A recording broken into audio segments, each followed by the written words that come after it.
하나님의 말씀은 요한복음 4장 17절부터입니다. 26절까지. 여자가 대답하여 이르되 나는 남편이 없나이다. 예수께서 이르시되 내가 남편이 없다는 말이 옳도다. 너에게 남편 5이 있었고 지금 있는 자도 내 남편이 아니니 내 말이 참되도다. 여자가 이르되 주여 내가 보니 선지자로서이다. 우리 조상들은 이 산에서 예배하였는데 당신들의 말은 예배할 곳이 예루살렘에 있다 하더이다. 예수께서 이르시되 여자여 내 말을 믿으라. 이 산에서도 말고 예루살렘에서도 말고 너희가 아버지께 예배할 때가 이르리라. 너희는 알지 못하는 것을 예배하고 우리는 아는 것을 예배하노니 이는 구원이 유대인에게서 남이라. 아버지께 참되게 예배하는 자들은 영과 진리로 예배할 때가 오나니 곧 이때라. 아버지께서는 자기에게 이렇게 예배하는 자들을 자주 치느니라. 하나님은 영이시니 예배하는 자가 영과 진리로 예배할지니라. 여자가 이르되 메시아 곧 그리스도라 하는 이가 오실 줄을 내가 아노니 그가 오시면 모든 것을 우리에게 알려주시리다. 예수께서 이르시되 내게 말하는 내가 라 하시니라. 아멘. 24절 다시 한번 시작. 하나님은 영이시니 예배하는 자가 영과 진리로 예배할지니라. 아멘. 오늘 하나님 말씀 주제는 예배드리는 삶이라는 주제로 하나님의 말씀을 전하고자 합니다. 본문 내용에서는 예수님과 사마리아의 여인과 대화를 나누는 내용이 나옵니다. 사마리아 여인이 예수님께 궁금해합니다. 예수님, 우리 조상들은 이 산에서 예배를 드렸는데 유대인들은 예루살렘에서 예배를 드려야 된다고 합니다. 어느 것이 맞습니까? 라고 예수님께 질문을 합니다. 여기서 사마리아 사람들이 예배를 드렸던 산은 그리심 산입니다. 그리심 산은 축복이 선포되어졌던 산입니다. 출애굽하고 가나안에 들어갔을 때 여호수아랑 이스라엘 백성들이 축복을 선포했던 산이 그리심 산입니다. 그 그리심 산에서 사마리아 사람들은 예배를 드렸다는 겁니다. 유대인과 사마리아가 단절이 되면서 그리심 산과 예루살렘에서 두 군데서 이제 예배를 드리게 되어졌는데 그리심 산에 일시적으로나마 그곳에 성전을 만들었습니다. 근데 예수님 당시에는 성전이 허물어지고 없습니다. 오랜 기간 동안 그곳에 성전이 있었던 건 아닙니다. 대략 BC 4세기 정도부터 시작해서 BC 2세기 정도까지 그곳에 성전이 있었었는데 그리고 나서 성전은 없어졌습니다. 그런데 그 이후로도 계속 사마리아 사람들은 그 그리심산에서 예배를 드립니다. 그도 그럴 것이 사마리아 사람들하고 유대인하고는 관계가 별로 좋지는 않습니다. 유대인들 자체가 사마리아 사람들을 이방인 취급하고 개 취급하듯이 관계 맺는 걸 좋아하지 않습니다. 그런데 그 가운데 사마리아 사람들도 예배는 드려야 되겠고 예루살렘까지 가기는 거리도 있지만 자존심도 상하고 그러니까 자기는 자기들의 하나님을 찾는 겁니다. 그래서 그리심산에서 예배를 드리고 또 예루살렘에서도 헤롯 성전에서 예배를 드립니다. 예루살렘에서는 헤롯 성전이 있지만 그 사마리아에는 그리심산에는 성전은 없습니다. 근데도 불구하고 그곳에서 예배를 드린답니다. 지금 우리가 드리는 예배의 형식하고는 다릅니다. 그들이 예배를 드린다는 것은 성전에서 예배를 드리는 건 제사법의 예식들을 가지고 드리는 것이고 근데 중요한 문제에 대해서 그 사마리아 여인이 예수님께 질문을 합니다. 유대인들은 예루살렘에서 드려야 된다고 하고 우리는 사마리아 사람들은 여기서 드리면 된다고 하는데 어느 것이 맞습니까? 장소에 대한 질문을 하는 겁니다. 예수님께서 장소에 대해서 답변을 주시기를 여기서 드려도 되고 저기서 드려도 되고 그렇게 말씀하신 것이 아니라 이제 장차는 여기서 드리는 것과 저기서 드리는 것이 의미가 없고 하나님께 예배드리는 자는 예배드리는 자세가 중요하다는 것에 대해서 예배드리는 마음과 자세에 대해서 얘기하십니다. 장소에 대해서는 말씀하지 않으시고 하나님께서 이렇게 예배하는 자를 찾으신답니다. 영과 진리로 예배하는 자들. 아멘. 하나님께 영과 진리로 예배드릴 수 있는 성도님들 되기를 축복합니다. 아멘. 신령과 진정으로 예배를 드리랍니다. 21절 다 같이 보겠습니다. 시작. 예수께서 이르시되 여자여 내 말을 들으라. 이 산에서도 말고 예루살렘에서도 말고 너희가 아버지께 예배할 때가 이르리라. 아멘. 이 산도 아니고 예루살렘도 아니랍니다. 만약에 예루살렘에서 예배를 드려야 된다라고 하면은 우리는 예루살렘까지 가야 됩니다. 성전에서만 예배를 드려야 된다고 하면 전 세계 곳곳에서 예루살렘으로 끊임없이 다녀야 됩니다. 그래서 얼마나 감사합니까? 얼마나 감사합니까? 그리고 또한 예루살렘에 있는 헤롯 성전은 AD 70년에 폐허가 되어버립니다. 무너져 버립니다. 더 이상 성전이 없어져 버렸습니다. 그렇기 때문에 장소의 의미는 더 의미가 없어진 겁니다. 그래서 하나님께서는 이렇게 예배드리는 자를 찾습니다. 하나님은 영이시니 예배하는 자가 신령과 진정으로 영과 진정으로 예배를 드릴지니라. 아멘. 마음을 다하고 목숨을 다하고 뜻을 다하는 예배를 드리라는 겁니다. 아멘. 어떤 장소보다 더 중요한 것이 말씀드린 것처럼 더 중요한 것이 어떤 마음으로 드리냐라는 겁니다. 아멘. 그것은 또 다르게 얘기하면 교회 안에서만 꼭 예배를 드려야 되느냐? 아닙니다. 가정도 예배 장소가 되어질 수 있고 어떤 장소들도 예배가 장소가 되어질 수 있다라는 겁니다. 장소만의 문제는 아니라는 겁니다. 장소보다 더 중요한 것은 예배드리는 마음이라는 겁니다. 아멘. 그리고 또한 우리가 예배드리는 삶을 드리는 자세에 대해서 조금 더 깊이 있게 나누고자 합니다. 구약시대의 제사가 우리 신약시대는 예배의 모습을 갖고 있습니다. 그래서 구약시대의 제사법은 우리 예배의 모형입니다. 그런데 그 제사법의 일부분을 본다고 하면 이스라엘 백성들이 하나님 앞에 번제를 드릴 때 소나 양이나 짐승들을 가지고 옵니다. 그런데 소를 가지고 번제를 드렸을 때 어떻게 번제를 드리냐면 일단 소를 본인이 끌고 옵니다. 본인이 끌고 와야 됩니다. 자기 고향 땅에서 끌고 와야 됩니다. 여러 날을 끌고 올 겁니다. 몇 날 며칠을 끌고 올 겁니다. 그걸 끌고 올 게 얼마나 힘드니까. 그래서 예수님 당시에는 끌고 오지 않고 성전에 가면 다 소나 양이나 염소나 파는 사람들이 있었습니다.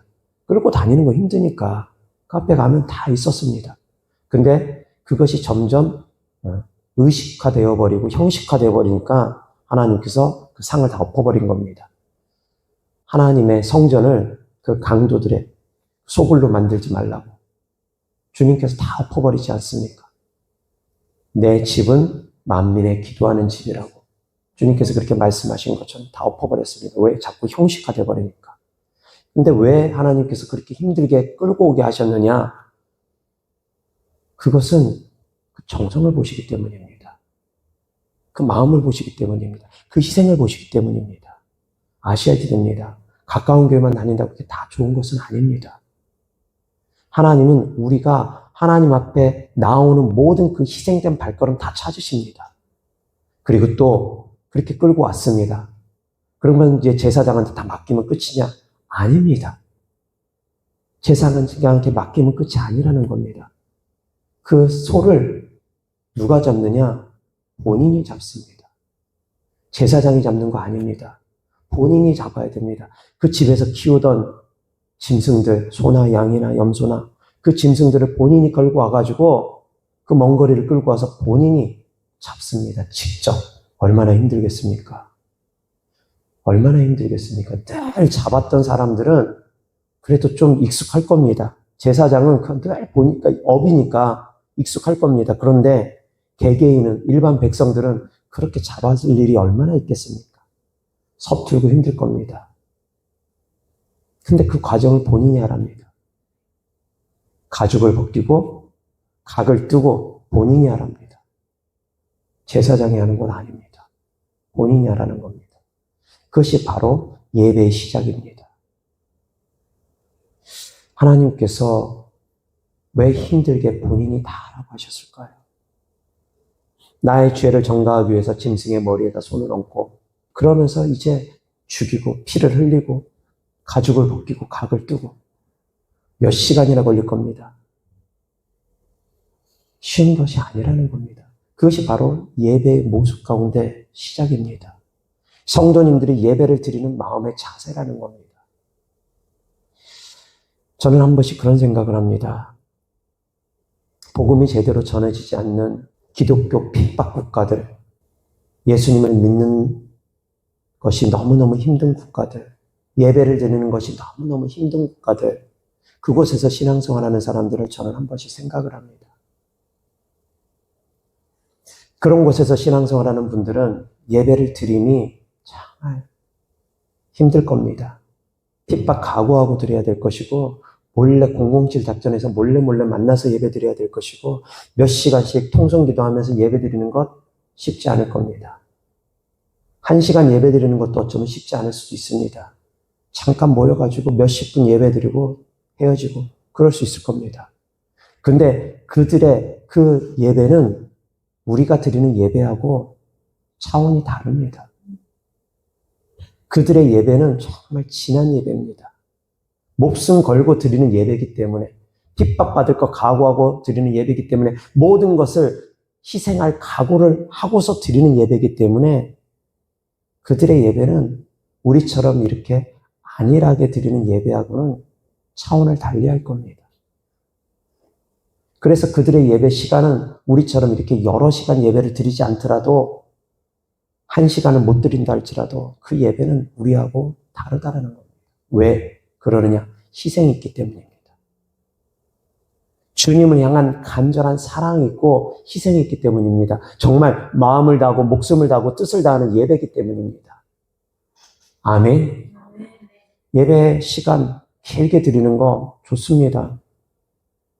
근데 그거보다 더 중요한 것이 얼마나 마음을 다해서 예배를 드리냐, 힘을 다해서 예배를 드리냐입니다. 근데 예를 들어서 시간도 있습니다. 예배 드릴 수 있는 그런 환경도 다 주어져 있습니다. 누가 예배 드린다고 뭐라고 하지 않습니다. 교회 다닌다고 뭐라고 하지 않습니다. 시간도 널널합니다. 그런데 예배 1시간 드리는 것도 마지못해서 드린다면, 그런 예배하고 말씀드렸던 것처럼 희생을 각오하면서 드리는 그 10분, 20분 그 예배하고 어떻게 이게 같겠습니까? 그 질이, 그 예배의 질이 어떻게 같겠습니까? 다를 수밖에 없습니다. 하나님은 그래서 양도 보지만 더 중요한 것은 그 질을 봅니다. 그 마음의 자세를 봅니다. 아멘. 그래서 사랑하는 성도님들이 예배 드리러 올 때 어떤 마음을 갖고 예배 드리러 오느냐 정말 중요합니다. 사도행전에 보면 성령님께서 어떤 상황 가운데서 성령님이 임하셨는지에 대한 기록이 있습니다. 어떤 상황 가운데서 성령님께서 임하셨습니까? 첫 번째, 사도행전에서 성령님이 임하셨을 때 어떤 상황 가운데서 임하셨습니까? 첫 번째는 저녁 기도에 힘쓸 때 성령님께서 임하셨습니다. 그리고 두 번째는 말씀을 전할 때 성령님께서 임하셨습니다. 베드로가 고넬료 집에서 말씀 전할 때 임했습니다. 그런데 여기서 성도님들 생각하셔야 됩니다. 고넬료가 얼마나 사모했습니까? 고넬료는 베드로 입술을 통해서 나오는 메시지를 정말 사모했습니다. 베드로 입술을 통해서 나오는 메시지가 하나님의 음성이라는 것을 고넬료는 믿었습니다. 말씀만 없어서 우리에게 말씀 좀 전해주십시오. 정말 사모하는 마음으로 고넬료는 하나님의 말씀을 들었습니다. 그런데 고넬료만 들은 것이 아니라 고넬료 집안의 사람들 불러가지고 같이 들었습니다. 근데 그들이 다 같이 사모하는 마음으로 말씀을 들었다는 겁니다. 그냥 대충 들은 말씀이 아닙니다. 사모하는 마음으로 정말 베드로 입술을 통해서 나오는 메시지가 하나님의 음성이라는 그 기대감을 갖고서 사모하는 마음으로 들었습니다. 그때 성령께서 역사하셨습니다. 말씀 전하는 가운데 성령께서 역사하셨습니다. 예배를 성공하면 하나님께서 복을 주십니다. 그 복 가운데 가장 중요한 복, 가장 놀라운 복, 하나님과 교통함 있게 하십니다. 영적인 교통함을 주십니다. 찬양을 통해서 하나님의 음성을 듣고, 기도를 통해서 하나님의 음성을 듣고, 말씀을 통해서 하나님의 음성을 듣는, 성령의 감동을 받는 그런 시간들이 되어질 수 있다는 겁니다. 전혀 기도하기에 힘쓸 때, 그렇게 기도하는 마음으로 하나님 앞에 나아갈 때 성령께서 역사하십니다. 고넬료 집안의 사람들처럼 하나님의 말씀을 들을 때, 베드로 입술을 통해서 나오는 말씀이 하나님의 음성이라고 사모하는 마음으로 들을 때 또한 성령님께서 역사하시고, 세 번째는 안수할 때 또한 성령님께서 역사하셨습니다. 베드로, 요한이 안수할 때 성령님께서 임하셨고, 바울이 안수할 때 또한 성령님께서 임하셨습니다. 그것은 안수를 통해서도, 주의 종의 기도를 통해서도 성령님께서 역사하신다는 겁니다. 그래서 예배는 이 세 가지가 다 함께하는 것이 가장 좋습니다. 전혀 기도에 힘쓰는 예배, 영적인 말씀, 살아서 역사하는 하나님의 말씀이 선포되어지는 예배, 그리고 주의 종의 기도가 함께하는 예배, 주의 종의 안수가 함께하는 예배, 이것이 함께할 때 성령님께서 역사하시기 때문입니다. 아멘. 신약시대 예배를 드린다는 건 바로 그것입니다. 구약시대 예배는 제사법에 따라서 그렇게 지내면 됐습니다. 근데 그 제사법 가운데 말씀드렸던 것처럼 우리가 눈여겨볼 것, 교훈으로 붙잡고 삼을 것, 그들의 제사는 그렇게 시원시원하지가 않았다라는 것. 그들의 제사는 우리의 예배보다 훨씬 더 힘들고 어려웠다라는 것. 그럼에도 불구하고 그 희생을 가지고서도 예배를 드렸다라는 것. 그럼에도 불구하고 그렇게 하나님 앞에 제사를 드림에도 불구하고 하나님께서 이스라엘 백성들이 형식적으로 치우치게 되면 그것까지도 하나님은 또 기뻐받지 않으셨습니다. 차라리 성전문 닫았으면 좋겠다고까지 말씀하십니다. 하나님께서는 때로는 또 그렇게 말씀하십니다. 순종이 제사보다 낫다고 또 말씀하십니다. 그렇게 온 마음을 다해서, 온 정성을 다해서 드려야 되는 예배임에도 불구하고, 제사임에도 불구하고, 그럼에도 불구하고 하나님은 순종이 그래도 더 낫지 않겠느냐. 나는 인애를 원한다. 주님은 말씀하시면서 사랑의 실천을 원하시고 순종하는 것을 더욱더 원한다라고 또 말씀하십니다. 왜 그러냐면 예배만 형식화되어서는 안 된다라는 겁니다. 바리새인과 서기관처럼 점점 외식화되어지면 안 된다라는 겁니다. 마음은 빠져버리고 형식화되어지고 외식적으로만 점점 빠지면 안 된다라는 겁니다. 그래서 그렇게 드리는 예배는 하나님이 축복해 주실 수가 없습니다. 태초에 하나님께서 천지를 창조하실 때 6일째 되는 날 하나님께서 인간을 복을 주셨습니다. 인간을 창조하시고 인간에게 복을 주셨습니다. 인간에게 복을 주시고 말씀하십니다. 생육하고 번성하라. 땅에 충만하라. 그리고 땅을 정복하라. 주님께서 말씀하십니다. 아멘. 하나님의 복을 받으면 생육하고 번성해야 됩니다. 하나님의 복을 받으면 정복해야 됩니다. 아멘. 그런데 사랑하는 성도님들 생각해 보시기 바랍니다. 이것을 직역해가지고 그대로 받아들이면 애를 한 4-5을 낳아야지만 축복받는 것이고 하나도 안 낳으면 하나님의 복을 못 받은 것이다. 그렇게 해석해야 됩니까? 지금은 오히려 무자식이 상팔자라는 그런 얘기를 합니다. 그래서 자식이 없는 것을 오히려 복이라고 생각할 수 있는 사람들도 있습니다. 그런데 어찌 되었던 이것을 그래서 직역만 해서는 안 됩니다. 그 시대 그 당시에는 태초에는 하나님께서 천지를 창조하시고 인간을 창조하시고 그 태초에는 생육하고 번성하는 것이 복이었습니다. 그런데 지금 이미 생육하고 번성해서 세계 인구가 이렇게 70억, 80억이 되어지는 이런 상황 가운데서는 생육하고 번성하는 것이 꼭 복이 아닐 수도 있습니다. 그러면 그 말씀은 그 시대에만 해당되는 것이고 지금은 해당되지 않는 것이냐? 아닙니다. 영적으로 깨달으면 그것 또한 동일하게 해당됩니다. 아멘. 하나님께서 인간을 창조하시고 축복을 주셨습니다.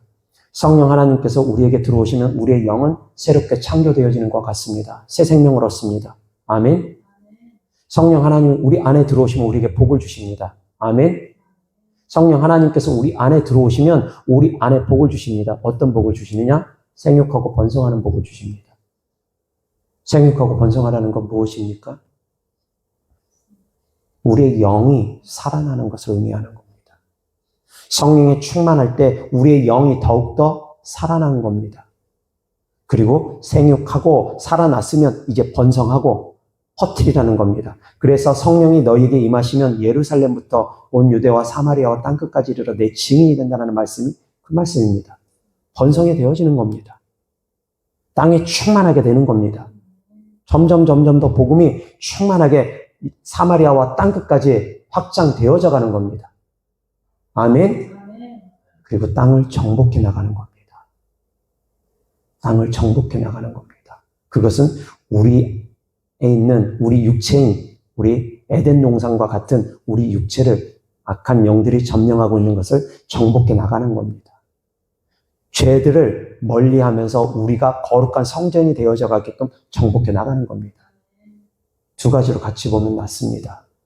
첫 번째는 악한 영에게 정복되어 있는 것, 악한 영에게 붙잡혀 있는 그 땅을 정복해 나가는 것. 두 번째는 죄악에 붙잡혀 있는 삶을 정복해 나가서 하나님의 뜻 안에서 거룩한 삶을 살아가는 것.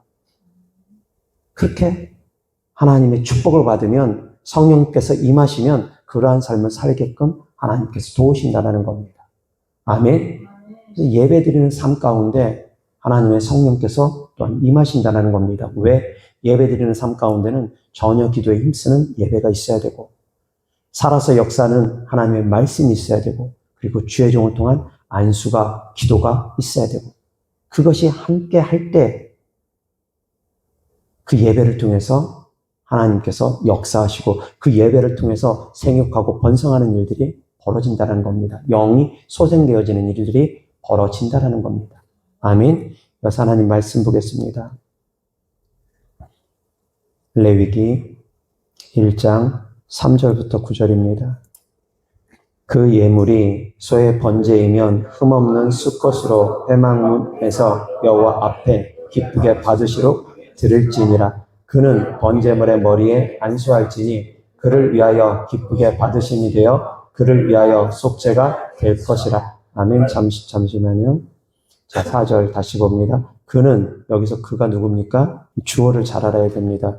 그 예물이 소의 번제이면 흠없는 수컷으로 회막문에서 여호와 앞에 기쁘게 받으시도록 드릴지니라 라고 합니다. 누가 드립니까? 2절 보면 다시 시작. 이스라엘 자손에게 말하여 이르라.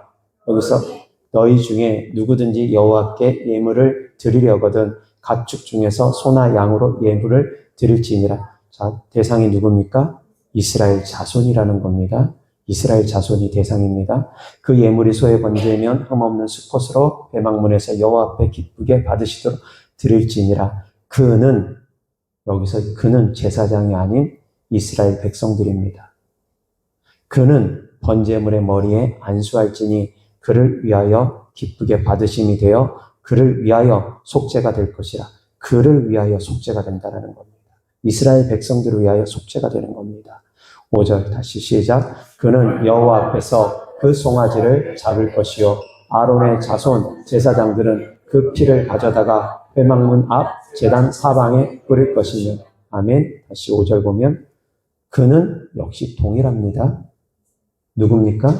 이스라엘 백성입니다. 우리들입니다. 그는 여호와 앞에서 그 송아지를 잡으랍니다.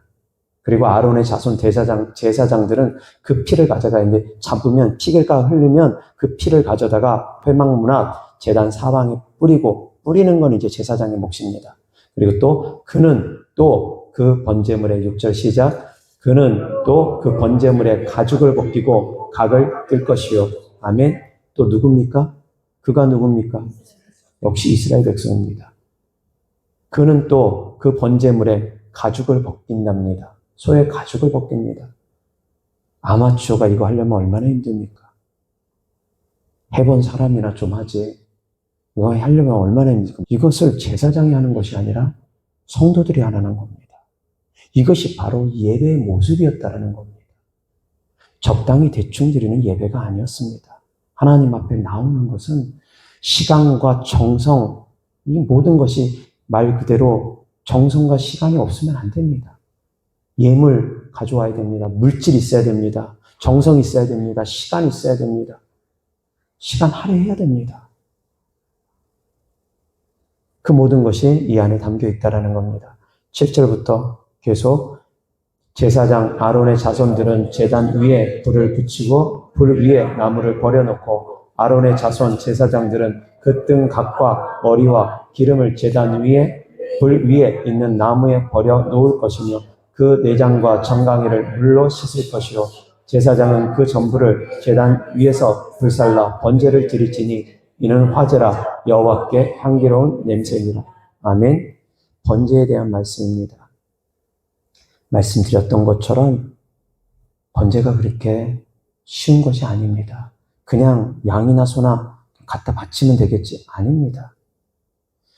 그것이 무슨 말씀이냐? 하나님께서 말씀하신 대로 자기를 부인하랍니다. 누구든지 주님 앞에 나올 때는 자기 십자가를 지고 나와야 된다는 겁니다.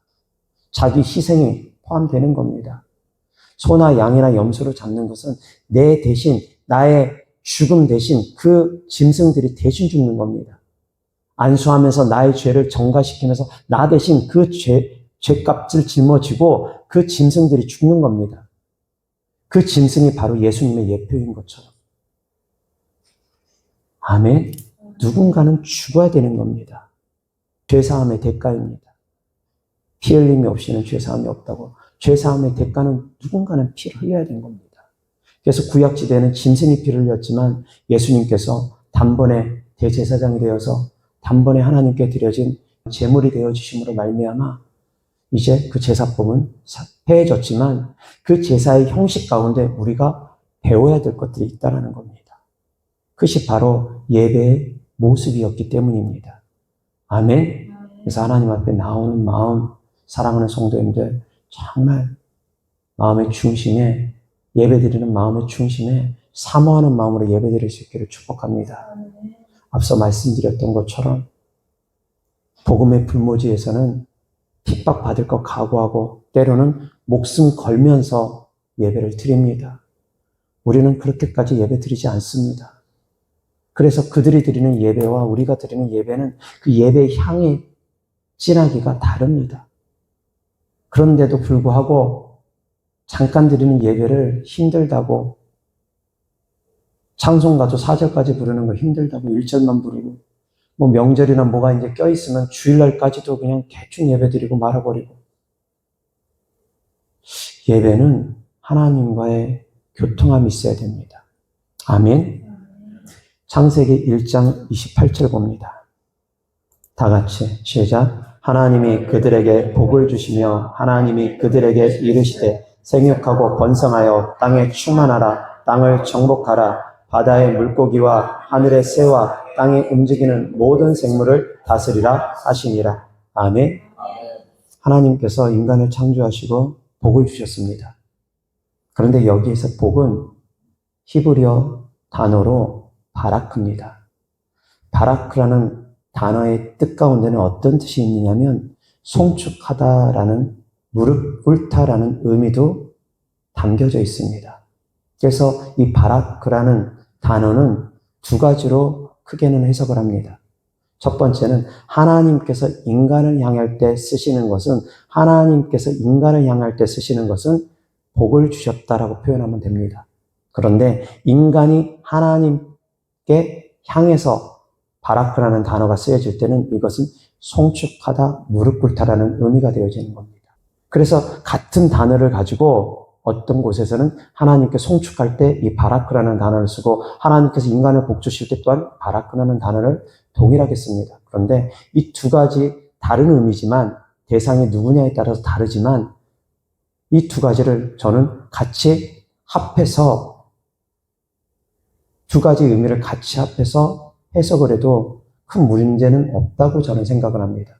무엇이냐면 하나님께 무릎 꿇는 자들, 하나님께 송축하는 자들에게 하나님께서 복을 주신다라는 겁니다. 그리고 또 반대로 해석하면 하나님께서 복을 주셨으면 하나님께서 주신 복을 가지고 하나님 앞에 무릎 꿇고 하나님께 송축되어지는 삶을 살라는 겁니다.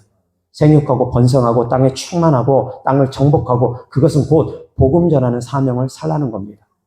아멘. 성령에 충만한 신앙생활 하는 삶을 살라는 겁니다. 하나님의 복을 받았으면 성령님께서 너희 안에 들어오셨으면 성령을 우리는 기독교인들은 다 모셔드려야 됩니다. 아멘. 기본입니다. 제일 중요한 것은 무조건 그리스도인이라면 성령 받아야 됩니다. 성령을 모셔드려야 됩니다. 아멘. 성령을 모셔드리면 성령님과 함께 복이 옵니다. 그 복이 오면 이제 증인되는 삶을 살아가는 겁니다. 생육하고 번성한 삶을 살아가야 되는 겁니다. 땅을 정복하는 삶을 살아가야 되는 겁니다. 아멘. 그래서 하나님이 주시는 복은 그러한 삶을 살게끔 도와주시는 겁니다. 아멘. 그래서 하나님은 우리에게 복 주십니다. 그 복을 가지고 이제 우리는 하나님 앞에 무릎 꿇는 예배드리는 삶을 살아가는 것이고 하나님께 송축하는 삶을 살아가는 겁니다. 아멘. 그것이 바로 예배드리는 삶이라는 겁니다. 그런데 주님께서 말씀하셨던 것처럼 순종이 때로는 제사보다 낫다고 말씀하시고 예배가 점점 형식화되면 주님은 차라리 성경문을 닫았으면 낫겠다라고 말씀하시고 11조가 형식화되면 의와 인과 식문을 너희가 버리면 안 된다라고 두 가지 다 같이 하라고 말씀하시는 것처럼 교회 안에서만 예배드리는 삶이 아니라 교회 밖에서도 예배드리는 삶을 살라는 겁니다. 아멘. 삶에서 예배드리는 향기가 삶에서 나타나라는 겁니다. 그것이 바로 하나님께서 원하시는 우리의 삶입니다. 교회 안에서만 어떤 장소에서만 드리는 예배가 아니라 삶이 예배가 드리는 삶을 살아가는데 삶이 예배가 드리는 삶을 살아간다는 것은 곧 말씀드린 것처럼 생육하고 번성하고 땅에 충만하고 땅을 정복해 나가는 삶을 살아가는 것. 좀 더 직접적으로 표현하면 복음 전하고 하나님의 말씀 가르치고 하나님의 말씀을 나누고 서로 하나님의 은혜를 나누고 그러면서 악한 영들을 대적해서 내어쫓고 점점 하나님의 복음을 확장시켜가는 겁니다. 나 혼자만 믿고 마는 것이 아니라 나로부터 시작해가지고 내 가족들, 내 주변 사람들 복음이 점점 확장되어지게 하는 것. 그러한 삶을 사는 것. 그것이 바로 예배드리는 삶의 모습입니다. 아멘. 사랑하는 성도님들이 교회 안에서도 신령과 진정으로 예배드리는 사람이 되어져야 되지만 교회 밖에서도 말씀을 실천하는 순종하는 삶, 성령이 충만한 삶, 증인되는 삶 또한 살 수 있기를 주 예수 그리스도 이름으로 축원합니다. 아멘. 이어서 하나님의 말씀 로마서 12장 1절 2절입니다. 다 같이 시작. 그러므로 형제들아 내가 하나님의 모든 자비하심으로 너희를 권하노니 너희 몸을 하나님이 기뻐하시는 거룩한 산 제물로 드리라. 이는 너희가 드릴 영적 예배니라. 너희는 이 세대를 본받지 말고 오직 마음을 새롭게 함으로 변화를 받아 하나님의 선하시고 기뻐하시고 온전한 뜻이 무엇인지 분별하도록 하라. 아멘. 영적인 예배를 드리는 삶을 살아가야 되는데 그것은 곧 하나님께서 받으시는 거룩한 산 제물이 되랍니다. 나를 드리랍니다. 자기를 부인하고 자기 십자가를 지고 주님을 따르는 삶, 그것이 바로 영적인 예배 드리는 삶이라는 겁니다. 그것은 또 어떻게 해석할 수 있느냐? 2절의 말씀처럼 이 세대를 본받지 말고 마음을 새롭게 하고 변화를 받아 하나님의 선하시고 기뻐하시고 온전한 뜻이 무엇인지 분별하면서 그것을 그 뜻을 쫓아가는 삶을 살아가는 것. 그것이 바로 영적인 예배를 드리는 삶이라는 겁니다. 아멘. 하나님의 기뻐하시고 선하시고 하나님께서 온전하시게 생각하시는 뜻이 무엇인지 하나님께서 기뻐하시고 선하시게 여기고 온전하신 뜻이 무엇인지 분별하고 그 뜻을 쫓아가는 삶을 살아가는 것, 그것이 바로 우리가 드릴 영적 예배라는 겁니다. 아멘. 사랑하는 성도님들, 하나님께서 기뻐하시는 예배 드리는 삶을 또한 살아갈 수 있기를 축복합니다. 아멘. 그래서 앞서 말씀드렸던 것처럼 복음의 불모지에서는 정말 예배를 위해서 목숨을 겁니다. 그래서 우리의 마음의 자세 또한 그러한 자세로 예배를 드린다면 하나님께서 그들만큼 우리의 예배를 진한 향기로 받으실 겁니다. 아멘. 나답과 아비후는 예배를 소홀히 여겼습니다. 홈리와 비느하스도 역시 예배를 소홀히 여겼습니다. 사울 왕도 예배를 소홀히 여겼습니다. 자기가 드리면 되는 줄 알았습니다. 가인도 그냥 대충 곡식으로 예배 드리면 되는 줄 알았습니다. 예배만 드린다고 다가 아니라는 겁니다. 나답과 아비후는 잘못 드린 예배로 말미암아 하나님께서 원하시는 불이 아닌 다른 불을 드림으로 말미암아 즉시로 심판을 받았습니다. 잘못된 불을 들이고 바로 즉시로 불의 심판을 받았습니다. 근데 홈리와 비누아스는 즉시 심판을 받지 않았습니다. 죄의 경중을 따졌을 때 둘 다 비슷하거나 아니면 홈리와 비누아스가 어찌 보면 더 많은 죄를 지었을 수도 있습니다. 그런데도 불구하고 홈리와 비누아스는 즉시 죽지는 않았습니다. 나중에 전쟁 나가다 죽습니다. 왜 하나님께서 나답과 아비후는 즉시 죽이고 홈리와 비누아스는 즉시 죽이지 않고 나중에 죽였느냐에 대해서 제가 생각을 해봤습니다. 그리고서 주님께서 깨닫게 해주십니다. 하나님은 법을 세울 때는 엄격하십니다. 나답과 아비후는 이제 법이 세워지는 단계입니다. 아론의 자손인 나답과 아비후는 제사법이 이제 세워져야 되는 단계입니다. 시작부터 무너져 버리면 안 되기 때문입니다. 역시 마찬가지 사도행전 5장에 보면 아나니아와 삽비라 사건도 마찬가지입니다. 교회가 세워져 가야 되는 과정인데 그런 식으로 거짓말하고 속이면 안 되기 때문에 즉시 죽임을 당하는 겁니다. 교회가 세워져야 될 때, 법이 세워져야 될 때, 복음이 처음 증거져야 될 때, 그럴 때는 하나님께서 더 엄하게 엄격하게 하십니다. 그리고 또한 성령의 역사가 강할 때, 그때는 하나님께서 그 반작용으로도 하나님께서 엄하게 다루십니다. 사랑하는 성도님들이 성령이 충만한 예배를 드릴 수 있기를 축복합니다.